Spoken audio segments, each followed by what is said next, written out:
প্রতিদিন যদি 1 মিনিট আমি আমল করি আর এটা নিয়মিত করি আমার মৃত্যু পর্যন্ত, ইনশাআল্লাহ দেখা যাবে আমার আমল নামায় আমলের বিশাল পাহাড় জমা হয়ে গেছে। কিভাবে সেটা, কি সে আমল আমরা 1 মিনিটের ভিতরে এত আমল করতে পারি? কয়েকটা আমরা নজির স্বরূপ বলতে পারি। 1 মিনিটের ভিতরে আমি যদি সুবহানাল্লাহ পড়ি, 1 মিনিট সুবহানাল্লাহ পড়লে 100 বার সুবহানাল্লাহ বলা যায়। এটা পরীক্ষা করে দেখা হয়েছে, আপনি পরীক্ষা করে দেখতে পারেন।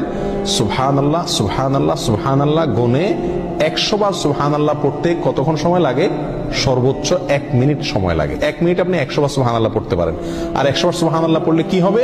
সহিহ মুসলিম হাদিসে আসছে, নবী সাল্লাল্লাহু আলাইহি ওয়াসাল্লাম বলেছেন, কেউ যদি 100 বার সুবহানাল্লাহ পড়ে আল্লাহ সুবহানাহু ওয়া তাআলা তাকে 1000 নেকি দান করেন।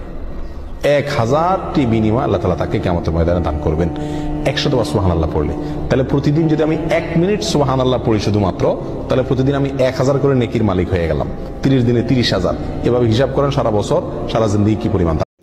আপনি যদি আমার চ্যানেলে নতুন হয়ে থাকেন তাহলে অবশ্যই সাবস্ক্রাইব করে রাখবেন আর বেল আইকনটা বাজিয়ে রাখবেন, যেন নতুন নতুন ভিডিও ছাড়ার আগেই আপনার সামনে চলে যায়। ধন্যবাদ।